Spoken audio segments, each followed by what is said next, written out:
socio-economic upliftment of urban workers will be implemented to help them improve their incomes, have sustainable livelihoods, and a better quality of life. PM Swanidhi scheme has benefited more than 68 lakh street vendors, giving them respite from high-interest informal sector loans. Building on this success, the scheme will be revamped with enhanced loans from banks, UPI-linked credit cards with 30,000 rupees limit, and capacity building support. Social Security Scheme for welfare of online platform workers. Gig workers of online platforms provide great dynamism to the new age services economy. Recognizing their contribution, our government will arrange for their identity cards and registration on the e-Shram portal. They will be provided healthcare under PM Jan Arogya Yojana.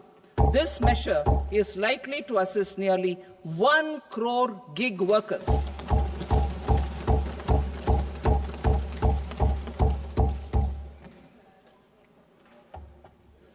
Investing in the economy, public-private partnership in infrastructure.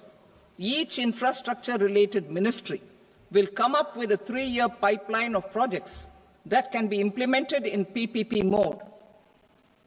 States will also be encouraged to do so and can seek support from the India Infrastructure Project Development Fund, which is a scheme to prepare PPP proposals. Support to states for infrastructure. An outlay of 1.5 lakh crore is proposed for the 50-year interest-free loans to states for capital expenditure and incentives for reforms. Building on the success of the first asset monetization plan announced in 2021, the second plan for 2025 to 30 will be launched to plow back capital of 10 lakh crore in new projects. Regulatory and fiscal measures will be fine-tuned to support the plan. Jal Jeevan Mission. Since 2019, 15 crore households representing 80% of India's rural population have been provided access to portable tap water connections. To achieve 100% coverage, I am pleased to announce the extension of this mission until 2028 with an enhanced total outlay.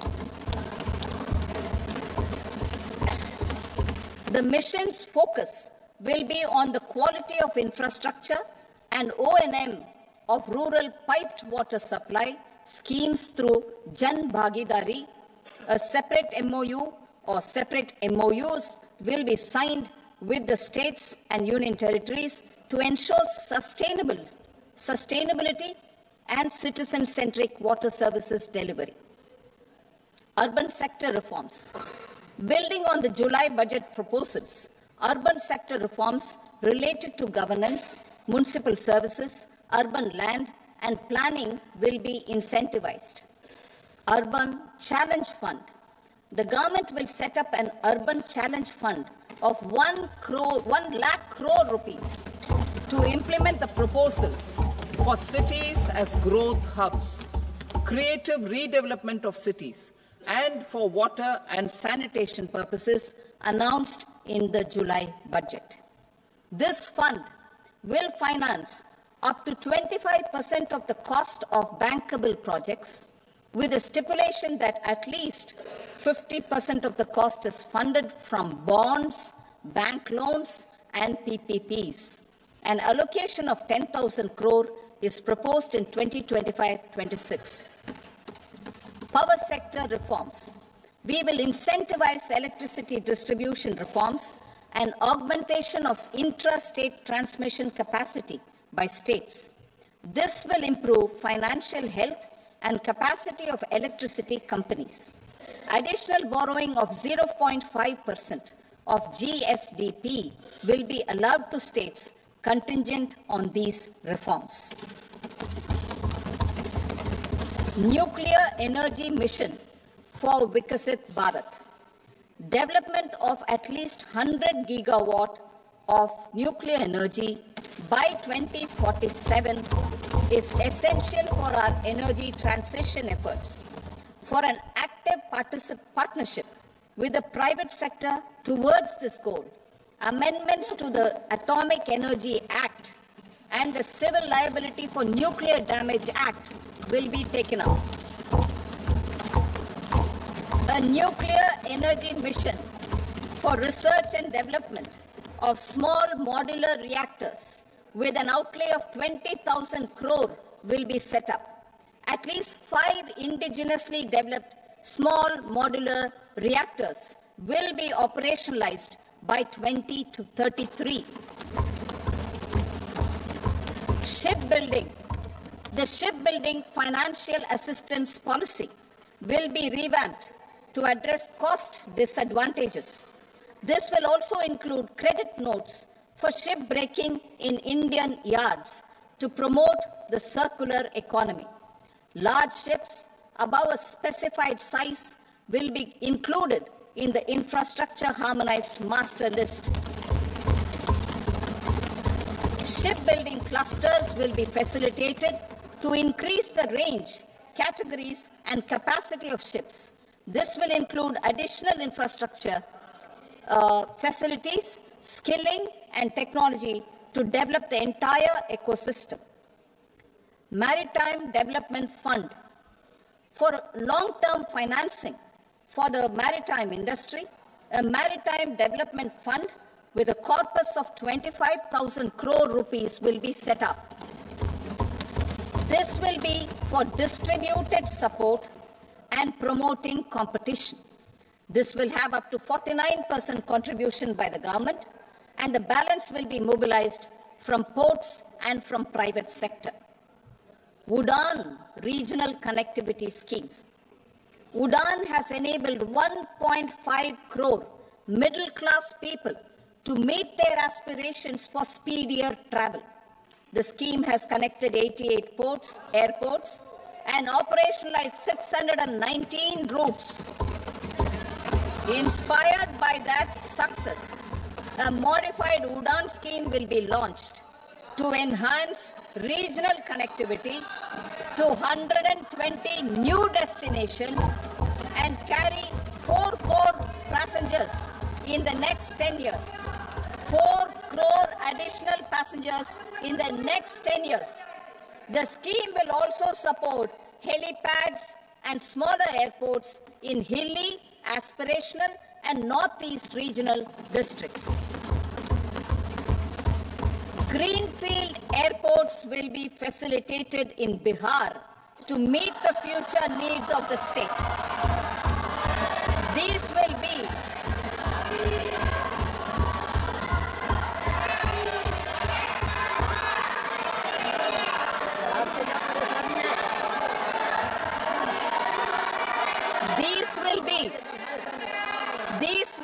in addition to the expansion of the capacity of Patna Airport and a brownfield airport in Beta. Western Kosi Canal project in Mithilanchal.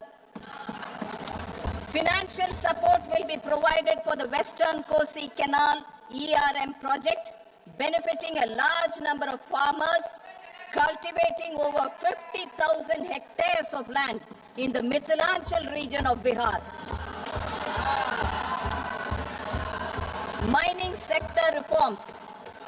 Mining sector reforms, including those for minor minerals, will be encouraged through sharing of best practices and institutions of a state mining index.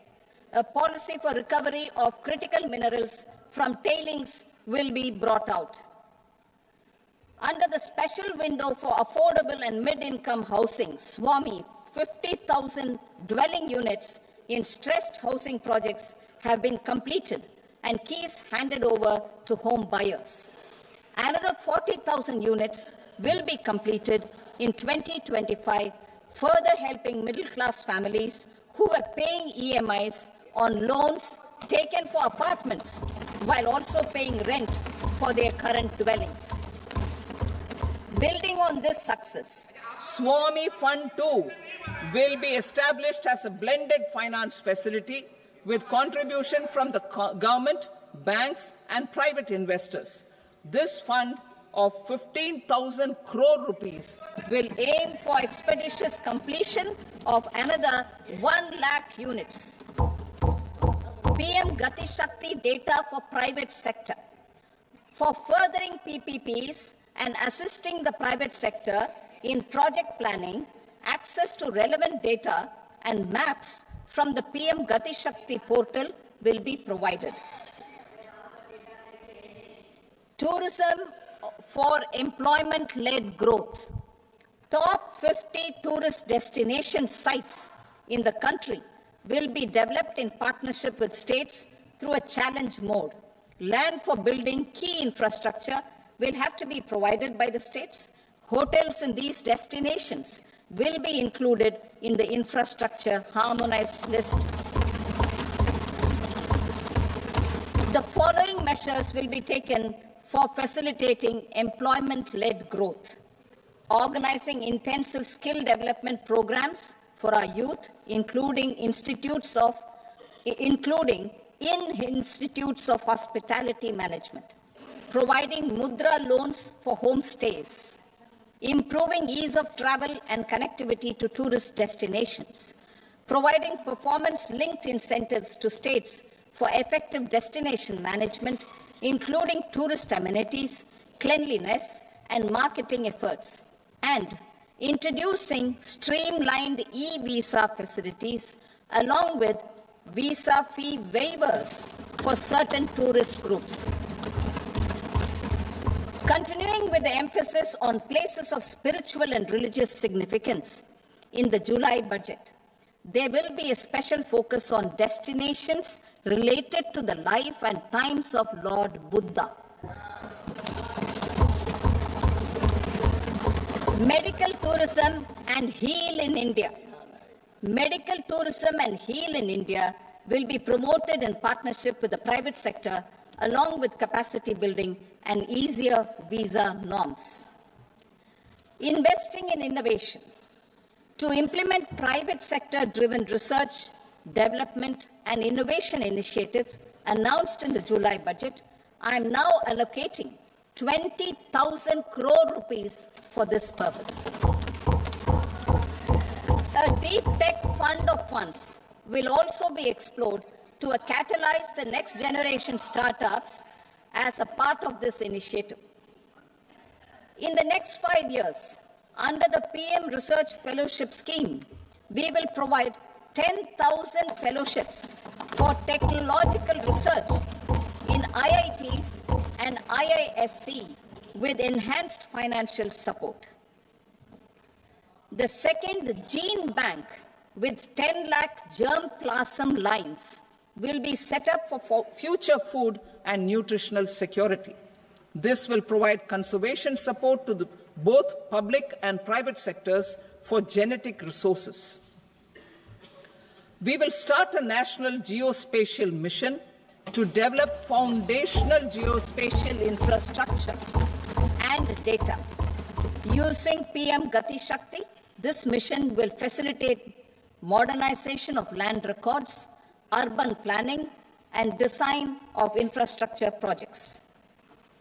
A Gyan Bharatam mission for survey, documentation, and conservation of our manuscript heritage with academic institutions, museums, libraries, and private collectors will be undertaken to cover more than 1 crore manuscripts.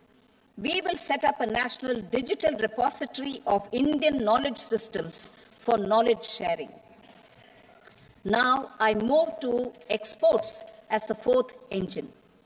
We will set up an export promotion mission with sectoral and ministerial targets driven jointly by the Ministries of Commerce, MSME, and Finance. It will facilitate easy access to export credit, cross-border factoring support, support to MSMEs to tackle non-tariff measures in overseas markets. A digital public infrastructure, Bharat Trade Net, for international trade will be set up as a unified platform for trade documentation and financing solutions. This will complement the Unified Logistics Interface Platform. The BTN will be aligned with international practices. Support will be provided to develop domestic manufacturing capacities for our economy's integration with global supply chains. Sectors will be identified based on objective criteria. Facilitation groups with participation of senior officers and industry representatives will be formed for select products and supply chains. Through this, there are huge opportunities related to Industry 4.0, which needs high skills and talent. Our youth have both. Our government will support the domestic electronic equipment industry to leverage this opportunity for the benefit of our youth. A national framework will be formulated as guidance to states for promoting global capability centers in emerging Tier 2 cities. This will suggest measures for enhancing availability of talent and infrastructure, building bylaw reforms, and mechanisms for collaboration with industry.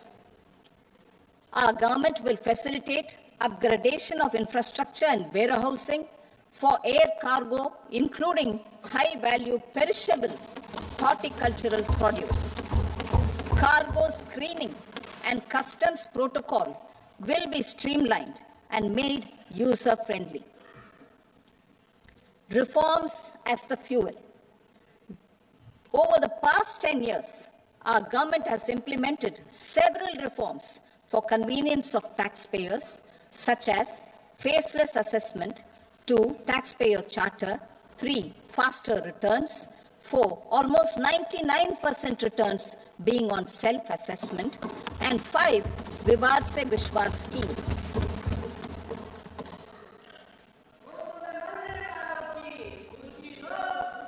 Continuing these efforts, I reaffirm the commitment of the Tax Department to trust first, scrutinize later.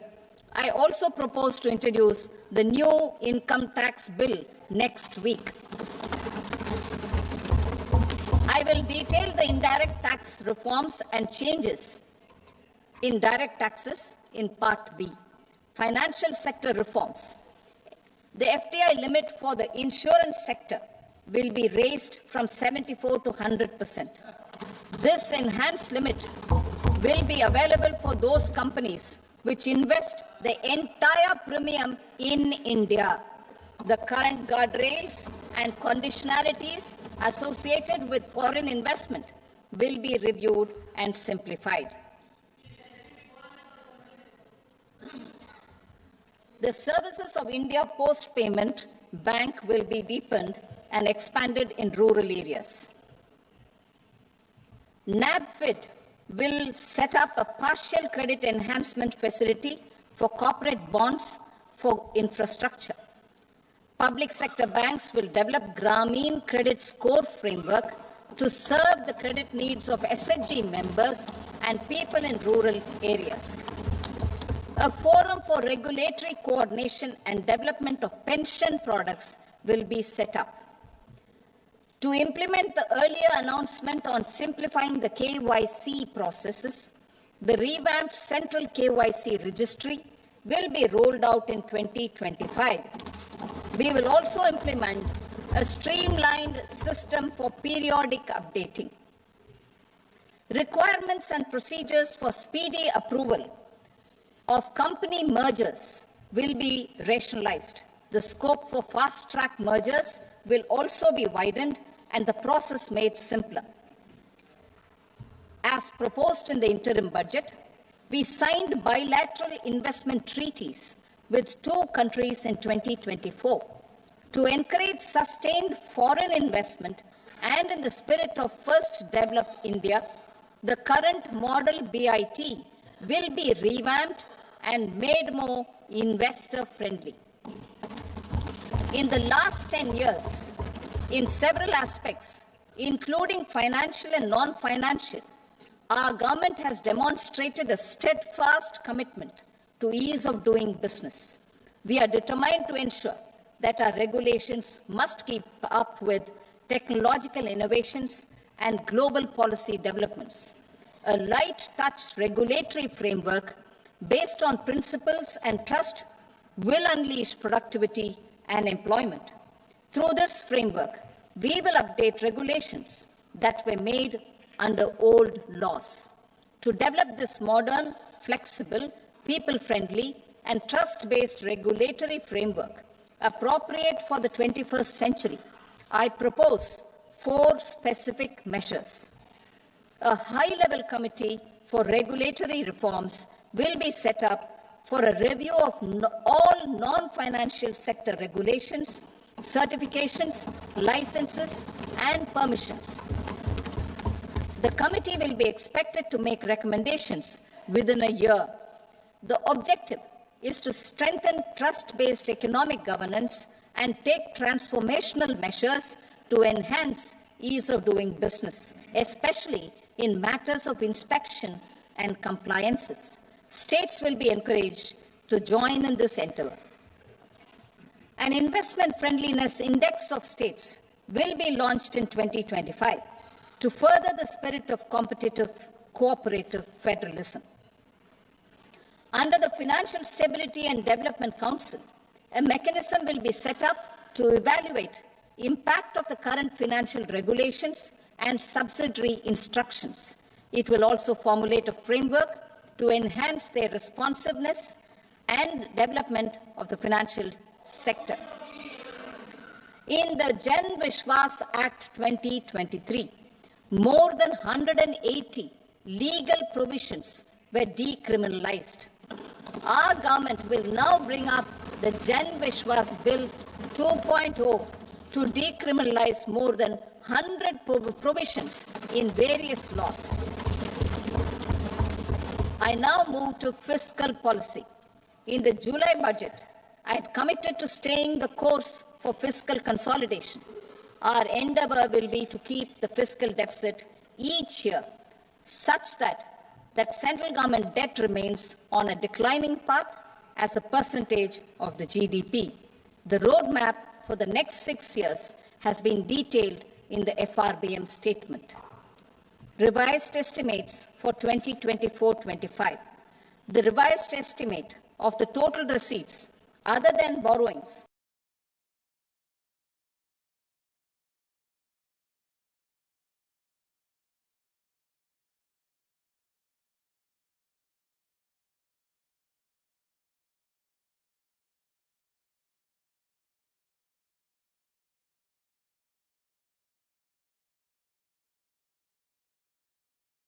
The revised estimate of the fiscal deficit is 4.8% of the GDP. Budget estimates for 25-26. Coming to 25-26, the total receipts other than borrowings and total expenditure are estimated at 34.96 lakh crore rupees and 50.65 lakh crore rupees respectively. The net tax receipts are estimated at 28.37 lakh crore rupees. The fiscal deficit is estimated to be 4.4% of GDP. To finance the fiscal deficit, the net market borrowings from dated securities are estimated at 11.54 lakh crore. The balance financing is expected to come from small savings and other sources. The gross market borrowings are estimated at 14.82 lakh crore rupees. I will now move to Part B. Indirect taxes. My proposals relating to customs aim to rationalize tariff structure and address duty inversion. These will also support domestic manufacturing and value addition, promote exports, facilitate trade, and provide relief to common people. Rationalization of customs tariff structure for industrial goods. As a part of comprehensive review of customs rate structure announced in July 2024 budget, I propose to 1. Remove 7 tariff rates. This is over and above the 7 tariff rates removed in 23-24 budget. After this, there will be only 8 remaining tariff rates, including 0 rate. 2. Apply appropriate cess to broadly maintain effective duty incidence, except on a few items where such incidence will reduce marginally. 3. Levy not more than 1 cess or surcharge. Therefore, I propose to exempt social welfare surcharge on 82 tariff lines that are subject to a cess. I shall now take up sector-specific proposals. To provide relief to patients, particularly those suffering from cancer, rare diseases, and other severe chronic diseases, I propose to add 36 life-saving drugs and medicines to the list of medicines fully exempted from basic custom duty.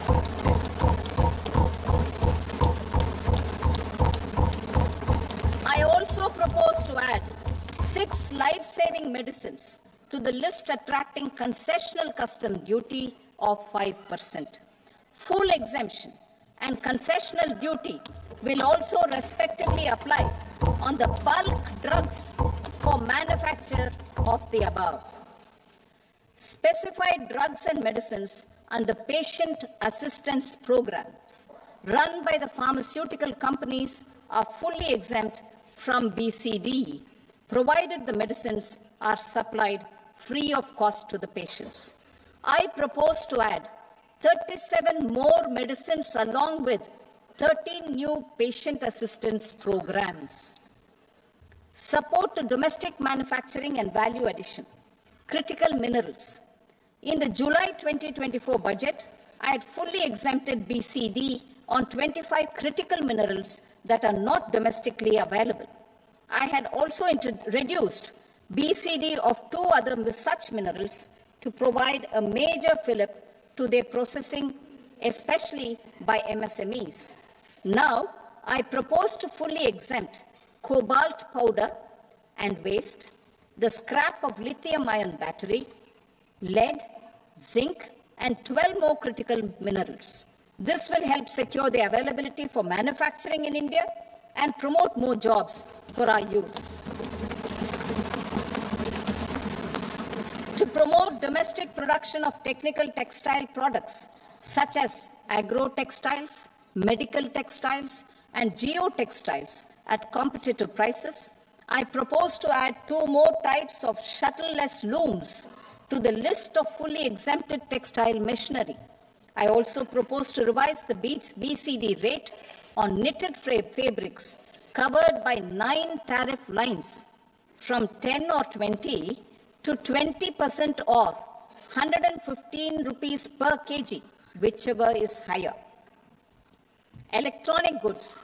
In line with our Make in India policy and to rectify inverted duty structure, I propose to increase the BCD on interactive flat panel display from 10% to 20% and reduce the BCD to 5% and other components.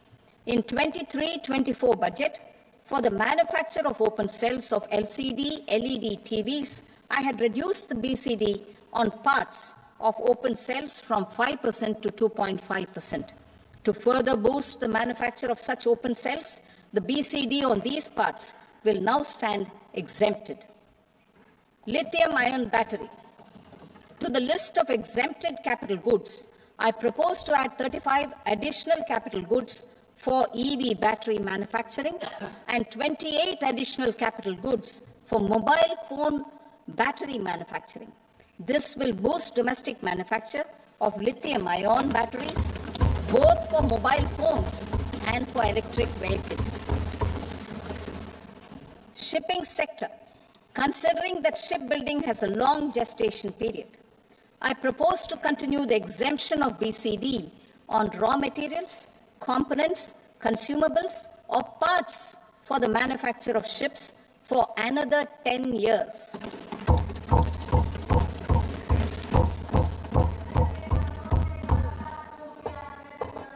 I also propose the same dispensation for shipbreaking to make it more competitive. Telecommunication. To prevent classification disputes, I propose to reduce the BCD from 20% to 10% on carrier-grade Ethernet switches to make it at par with non-carrier-grade Ethernet switches. Export promotion. To facilitate exports of handicrafts, I propose to extend the time period for export from 6 months to 1 year, further extendable by another 3 months if required. I also propose to add 9 items to the list of duty-free inputs. Leather sector. I propose to fully exempt BCD on wet blue leather to facilitate imports for domestic value addition and employment. I also propose to exempt crust leather from 20% export duty to facilitate exports by small tanners. Marine products. To enhance India's competitiveness in the global seafood market, I propose to reduce BCD from 30% to 5% on frozen fish paste, surimi, for manufacture and export of its analog products. I also propose to reduce BCD from 15% to 5% on fish hydrolysates for manufacture of fish and shrimp feed. In July 2024 budget, to promote development of domestic MROs for aircraft and ships, I had extended the time limit for export of foreign origin goods that were imported for repairs from 6 months to 1 year and further extendable by 1 year.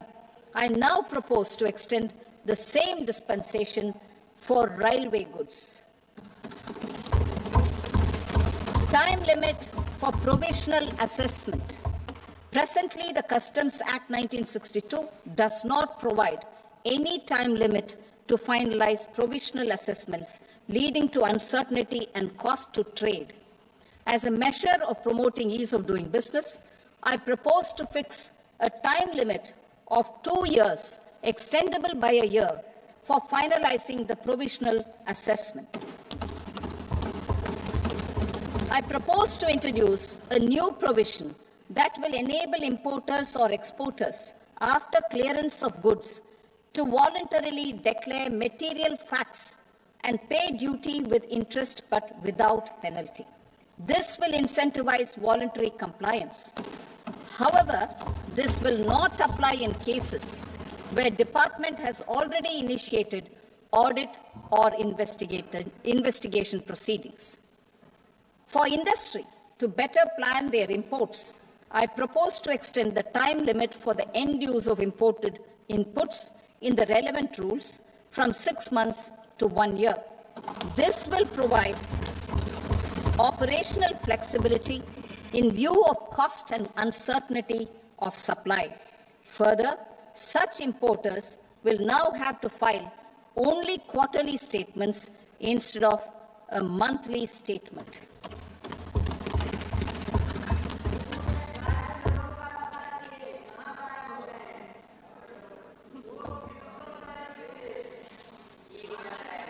I now come to my direct tax proposals. In Part A, I have briefly underlined taxation reforms as one of key reforms to realize our vision of Vikasit Bharat. In respect of criminal law, our government had earlier ushered in Bharatiya Nyaya Sanhita, replacing Bharatiya Danda Sanhita. I am happy to inform this august House and the country that for new income tax bill will carry forward the same spirit of Nyaya in its drafting as well. The new bill will be clear and direct in text, with close to half of the present law in terms of both chapters and words. It will be simple to understand for taxpayers and tax administrators leading to tax certainty and reduced litigation. Reforms, however, are not a destination. They are means to achieve good governance for our people and economy. Providing good governance primarily involves being responsive. The Tirukkural captures this in verse 542, which reads, "Vaanokki vaazhum ulagallam, mannavan kol nokki vaazhum kudi," meaning, just as the living beings live expecting rains, citizens live expecting good governance. Our government is committed to keeping an ear to the ground and a finger on the pulse and responding while balancing our national building efforts.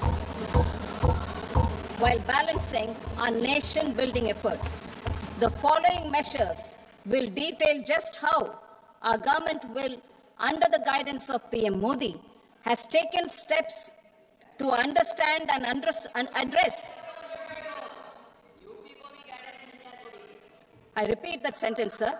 The following measures will detail just how our government, under the guidance of PM Modi, has taken steps to understand and address the needs voiced by our citizens. My tax proposals are guided by this spirit. The objectives of my proposals are as follows. Personal income tax reforms with special focus on middle class. Rationalization of TDS and TCS for easing difficulties. Encouraging voluntary compliance. Reducing compliance burden. Ease of doing business, employment and investment.